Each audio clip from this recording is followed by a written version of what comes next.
Alright, so today I am going to demonstrate how to change the throttle body on a car. A couple reasons why you may end up having to ever change the throttle body is, one, it got dirty and it's clogged; two, it sucked something through the intake and it got damaged; or three, you just want to make it more efficient and more powerful. The throttle body is what lets air into the engine. So without further ado, I'll get after it. All you really need to do are some basic hand tools, a regular socket set, ratchet, and a screwdriver, maybe a pair of pliers. But other than that, that's about it. So first, you're going to start by taking off your air intake tube. Every car is a little bit different. Mine's got an aftermarket intake on it, so this is going to be a little bit different from a regular car. It's normally just two hose clamps, and it takes it off.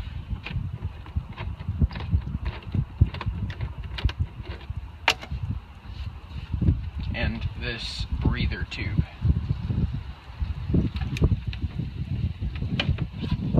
And that's all. And you can go ahead and just pull this off so it's not in your way.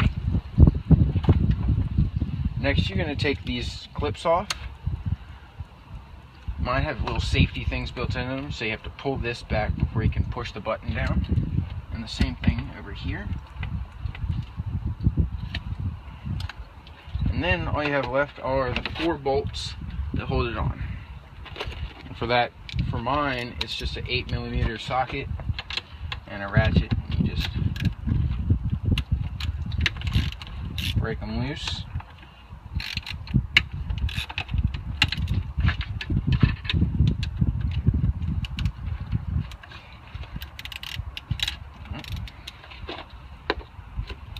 The bottoms are 10s.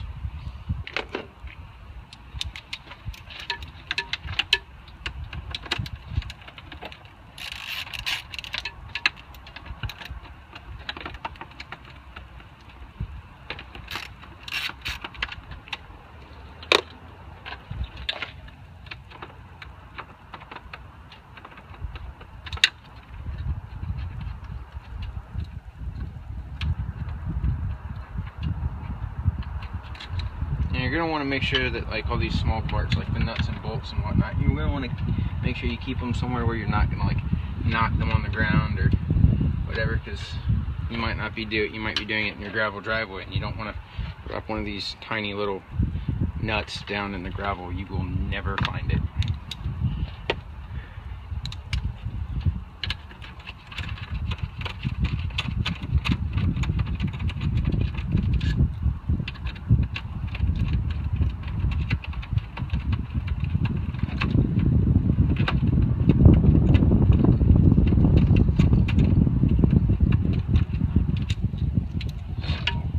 There you have it. And this is a throttle body. And the way it works is, at least on this one, it has an electric motor that turns a set of gears inside of here, and it just opens and closes these, and that's basically what meters the amount of air that goes in and out. And I don't know if you can see here, but this is all oil, and that it actually needs to be cleaned. So that would be one reason you would want to take it off, so you can take it off, clean it out real good, and then you just put it back on. And putting it back on is just as simple as taking it off. You just do everything in reverse. So normally you would clean this or replace it with a bigger one, and you just do everything in reverse.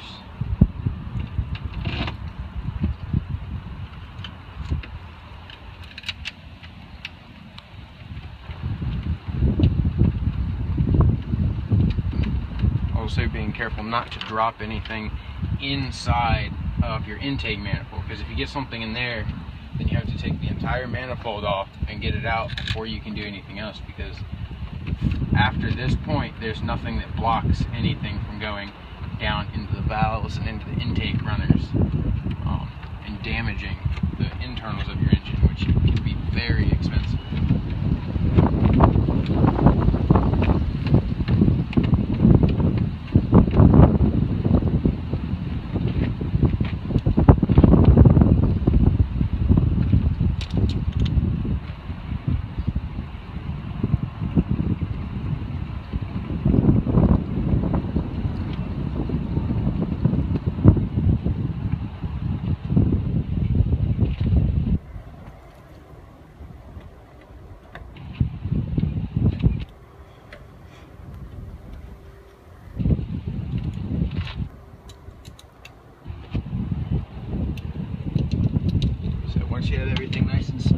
go around and you tighten it up.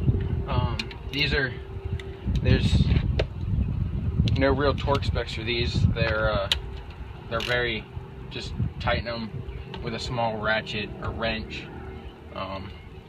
Don't over tighten them, because on mine and most newer cars, these are plastic intake manifolds with thread inserts in them, and if you tighten them too much, what will happen is you'll either crack the plastic or you'll spin the insert inside of the plastic. Either way, you'll have a very hard time getting it on and off ever again.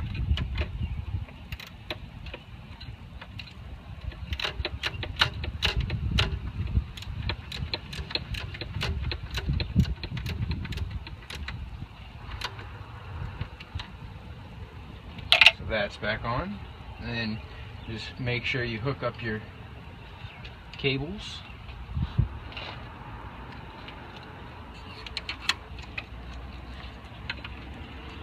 Because if you don't hook them back up, then, well, your car is not going to run, and you're going to be like, well, it was just running, what did I do? And that's, most of the time, that is the simplest thing that you can do wrong, or that people do, and then their car doesn't run right, and they're like, what happened? So, or the other thing they'll do is they'll put all this stuff back on, and then they won't tighten these down.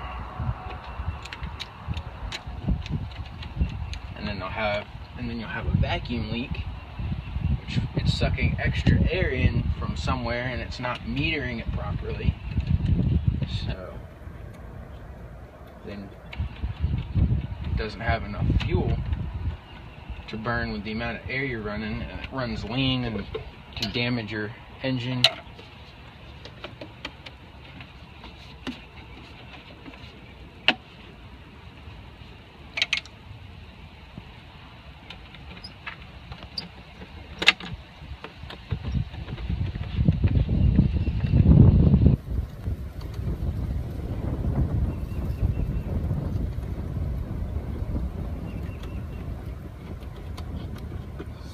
There we have it. The last thing we have to do is hook up our vent tube, and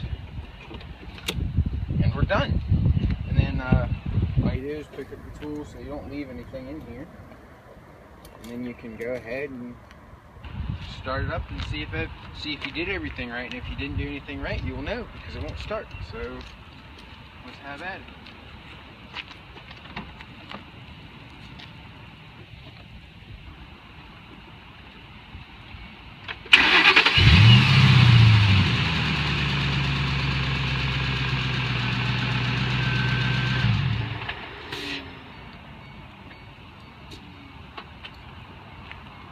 So there you have it. Throttle body swap takes, if you take it off and clean it, takes 15 minutes. If you're gonna take it off and replace it, it takes like 10 minutes. I mean, it's not very hard, easy to do. You don't need any special tools or anything. You can do it in your garage, you can do it in your front yard, you can do it while you're at school or on break for lunch at work. I mean, so there you go. That's how you change the throttle body.